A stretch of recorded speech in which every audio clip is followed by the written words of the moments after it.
It's a cheat code. Welcome back, everyone. As you probably guessed from the title of the video today, we're talking about a Osight, and this is the Osight S. So this one here is the new one, and as of right now, if you guys are watching this video, there is a sale going on. It will last for a few days. There will be an affiliate link down below in the video description.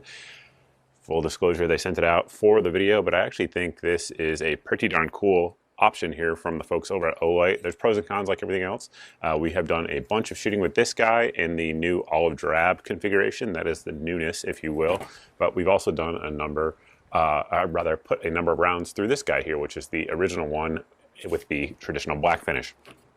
So some things going on. High level overview is that it is an RMSC pattern footprint. So a lot of your compact guns are going to be already pre-cut for this, or you can use a plate that's RMSC. This one, of course, is fully enclosed. That's one of the big selling points that a lot of folks like. So the emitter is in front of the lens there. So that way nothing's going to get on it in terms of like lint or rainwater or anything like that. Of course, rain can still get on the lens, but it's not going to obscure the actual emitter, putting the circle and dot out there for you guys to see. So, of course, it does have a circle dot reticle. It has a 2 MOA dot in the middle with a 32 MOA ring. Now you can actually switch that to just the 2 MOA dot or just the ring. Not sure why you would ever do just the ring, but the 2 MOA dot, I know there's a lot of folks out there who will do that. I personally like circle dot reticles. I'm one of the few out there. Most guys, if you watch on YouTube, hate them, but I like them. So there's that, to each their own. So it also has that integral rear sight on there, if I could speak. And then, of course, we have our elevation and windage adjustments. They are a little small for me. That's going to be one of my critiques of it. I wish the adjustments were a little bit bigger. Now they do give you a tool to do it with. However, I don't want to rely on a tool. I would rather just be able to use like a 9mm case or something like that. I realize it's somewhat of a restriction of the size of the sight for them going with small ones, but something a little easier would be good for me, my personal preference, if you will. Up front there, we do have a sensor for the automatic setting.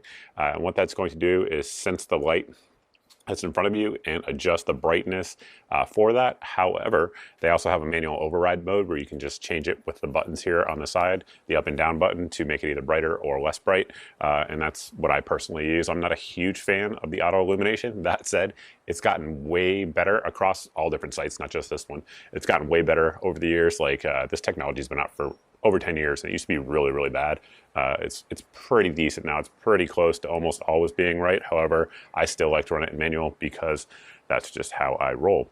Continuing on over to these plus signs, the positive and negative. I'm not sure if you guys can see it on camera because of the lighting here, but if you actually hit either one, the plus or the negative, it will tell you the battery status. So it'll give you either a little green or a red light, letting you guys know the battery status. Now the battery on this one, it charges from the top with that magnetic charging, and it comes with this little housing right here.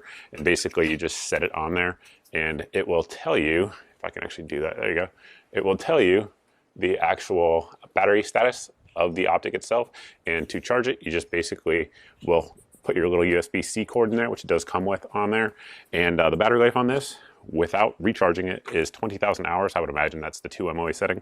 But you can recharge it with it on a pistol, which is super cool. So say for instance, like we have this Canik Mete Prime, it will go on there and charge it up. And again, it will tell you the status of your actual Optic, and it will also tell you the status of this charging unit, i.e. because it's holding a charge, if that makes sense.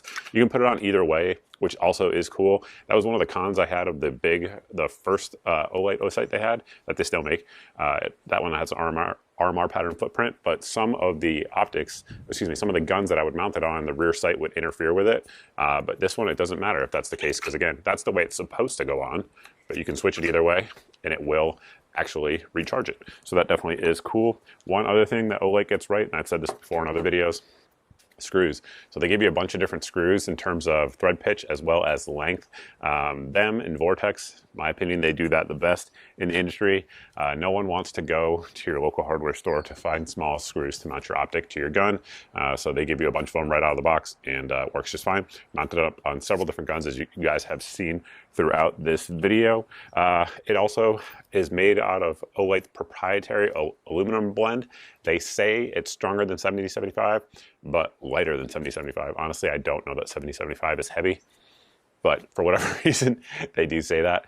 And all in all, I've put well over 1,000 rounds through these sights. On my own guns, I've also shot demo guns with them. Never had any issues at all in terms of flickering.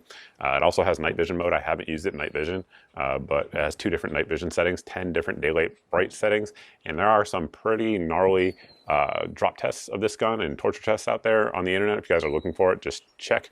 You will find them, and it does fairly well, as you would expect from a fully enclosed optic. That is also the RMSC footprint. The bigger you start getting with your window and the bigger footprint you start using, the harder it is to pass those types of drop tests. But they've done quite well. If you guys check it out online, they do a lot better than what you'd expect at something at this price point. And speaking of price point, the sale, like I said, is going on currently for the both the olive drab as well as the black version. Right now they're coming in at $199 shipped. Again, there'll be links down below in the video description, but I think it is a good optic for the price point, for sure. Are there other optics out there that do the exact same thing and cost more?